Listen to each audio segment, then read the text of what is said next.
सभी पेंशनधारियों को नमस्कार। स्वागत है आप सभी का आपके अपने Vishnu classes Bundi YouTube channel पर। तो बात करते हैं इस वीडियो के अंदर राजस्थान पेंशन योजना 2026 के बारे में, यानी कि 2026 में आप लोगों को कितनी पेंशन मिलेगी, कितनी नहीं मिलेगी। क्योंकि आप सभी को पता होगा कि 2026 का जनवरी का महीना चल रहा है, उसके अंदर आप सभी को पेंशन में बढ़ोतरी देखने को मिल सकती है। तो मकर संक्रांति पर्व का तोहफा मिलना शुरू हो चुका है, यानी कि 14 जनवरी को पेंशन में आप सभी को बढ़ोतरी देखने को मिलेगी। उसके साथ साथ आपको मिलेंगे 5,000 रुपये। तो 3,000 प्लस 2,000 प्लस बराबर 5,000 रुपये आपको प्रति माह दिया जाएगा। तो आपको 5,000 रुपये किसका मिलेगा, जानिए आपके खाते में कब आएगा पैसा, यानी कि संपूर्ण जानकारी इस वीडियो के माध्यम से हम आपको बताएंगे। तो वीडियो में अंत तक जरूर बने रहे। तो सबसे पहले आप हमारे इस चैनल को लाइक, शेयर और सब्सक्राइब जरूर करें। चलो वीडियो की शुरुआत करते हैं। तो बात करते हैं कि अब वृद्ध, विधवा और विकलांगता को मिलेंगे इतने रुपये। पेंशन आई नियम लागू, यानी कि पेंशन में नए नियम लागू हो चुके हैं। वह कौन कौन से नए नियम हैं उनकी भी हम बात करते हैं। तो क्या आपके खाते में, यानी कि आपके खाता में जो आपका सरकार ने पैसा भेजा है वो नहीं भेजा है, वो आपको हम संपूर्ण जानकारी बताएंगे। तो क्या आपके खाते में आया पैसा? सीएम ने 9,86,00,000 के खाते भेजे, यानी कि 9,86,00,000 रुपये खाते में भेज दिए गए हैं। कुल पैसा मिला था वो 1,320 करोड़ रुपए। जाने किन्हें मिले और किन्हें नहीं मिले, तो संपूर्ण जानकारी बताएंगे। तो किनको आपको पैसा मिला है या नहीं। तो राजस्थान के मुख्यमंत्री ने आज धौलपुर से बड़ी सौगात दी है। राज्य स्तरीय महिला और सम्मेलन में विभिन्न पेंशन योजना और स्कॉलरशिप स्कीम का पैसा ट्रांसफर कर दिया गया है।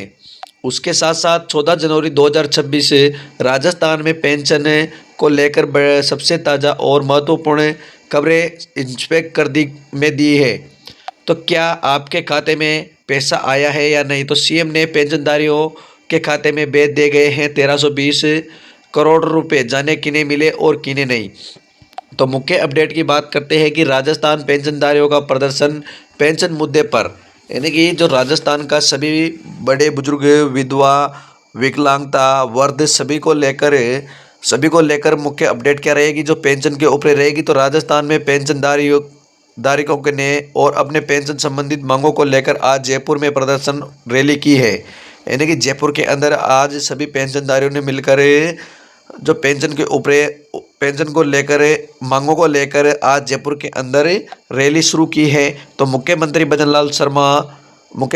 लाल शर्मा की अध्यक्षता को लगभग 1,320 करोड़ रुपए विभिन्न पेंशन योजनाओं को छात्रवृत्ति योजना के तहत लाभार्थियों के खाते में भेज दिए गए हैं।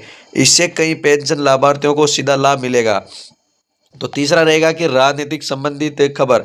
आज राजस्थान की राजनीति खबरों में आज राजस्थान की राजनीतिक खबरों में हनुमान बेनीवाल की भूमिका और तीसरे मोर्चे में की संभावनाओं के बारे में भी चर्चा की है। हाल ही में सीधे पेंशन से संबंधित नहीं की है, पर राज्य में कर्मचारी पेंशन धारकों की राजनीति पर असर डाल सकता है। यानी कि जो पेंशन को लेकर बहुत बड़ा मुद्दा उठ रहा है, उसमें इस बेज हनुमान बेनीवाल भी साथ दे रहे हैं। तो पेंशन से जुड़ी अन्य हालांकि हाल ही में समय महत्वपूर्ण बातें, यानी कि पेंशन को लेकर महत्वपूर्ण बातें की गई हैं, उनको भी हम आपको बताएंगे।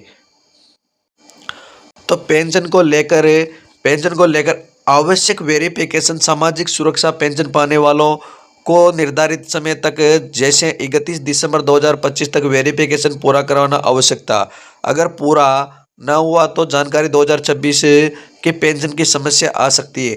अगर आप सभी ने जो पेंशन को लेकर बड़ी अपडेट थी वो 31 दिसंबर तक थी, वेरिफिकेशन पूरा करना आवश्यक था। अगर पूरा नहीं हुआ तो आपकी जनवरी में, जो 2026 की जनवरी के अंदर आपको पेंशन में समस्या भी आ सकती है। तो किस किस ने वेरिफिकेशन नहीं हुआ है वो हमारे को कमेंट में ज़रूर बतावे। राजस्थान सरकार ने कुछ बोर्ड को पेंशन को लेकर ओल्ड ओपीएस से हटकर एनपीएस, सीपीएफ, ईपीएफ जैसी व्यवस्था अपनाने की छूट दी है। यानी कि सरकार ने अब छूट भी दे चुकी है। यह निर्णय पेंशन की समस्या की नीति में बदलाव का संकेत ला सकता है। यानी कि यह एक समस्या का संकेत है। खेल क्षेत्रों में मांग, यानी कि अब खेल क्षेत्रों में भी मांग की जा रही है। तो राजस्थान में कुछ अंतर्राष्ट्रीय खिलाड़ियों ने अपने लिए भी पेंशन वित्तीय सहायता की मांग राज्य सरकार को लिखी है। अन्य एमएस, यानी कि अब इस बार है जो खिलाड़ियों ने भी इस बेद मांग लिखी गई है। उन्होंने अब मांग की है पारिवारिक पेंशन नियम में बदलाव। पेंशन नियमों में संशोधन हुआ है, जिसमें पारिवारिक पेंशन पात्रता मापदंड के लिए बदलाव किए गए हैं। जैसे शादी के बाद पात्रता आदि नए नियम लागू किए गए हैं।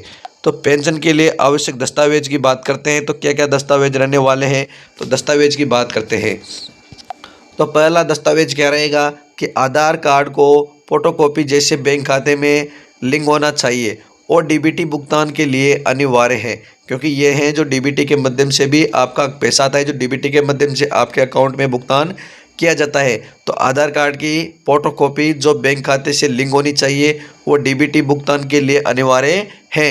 उसके साथ साथ बैंक खाता पासबुक की कॉपी जिसमें खाता संख्या और आईएफएससी कोड स्पष्ट रूप से दिखाई देना चाहिए। जो कि आपका अकाउंट है, बैंक अकाउंट, उसमें जो पासबुक होती है, जो बैंक की डायरी होती है, उसकी फ़ोटोकॉपी जिसमें आईएफएससी कोड, उसके साथ साथ आपका जो खाता संख्या होती है वह स्पष्ट रूप से यानी कि साफ सुथरा दिखे, उसको ही मान्य रखा गया है। विधवा पेंशन के लिए पति का मृत्यु प्रमाण पत्र और आयु प्रमाण पत्र की प्रमाणित प्रति जमा करनी होगी। वृद्धा व्यवस्था पेंशन के लिए जन्म प्रमाण पत्र या स्कूल छोड़ने का प्रमाण पत्र भी होना अनिवार्य है, तब साबित करना होगा, और प्रमाण पत्र होना होगा, और उम्र भी साबित करनी होगी, क्योंकि आपकी उम्र कितनी है ये भी आपको साबित करना अनिवार्य बताया गया है। तो सरकार की ये बहुत अच्छी मांगे हैं, उनको आप सभी को पूरा करना होगा, तभी आपकी पेंशन को नहीं रोका जाएगा। अगर आपके डॉक्यूमेंट्सों में कोई कुछ त्रुटि रह गई है तो आपको जो पेंशन का पैसा है वो नहीं मिलेगा। तो ऐसी नई नई वीडियो देखने के लिए आप हमारे विष्णु क्लासेज यूट्यूब चैनल को लाइक, शेयर और सब्सक्राइब जरूर करें। धन्यवाद।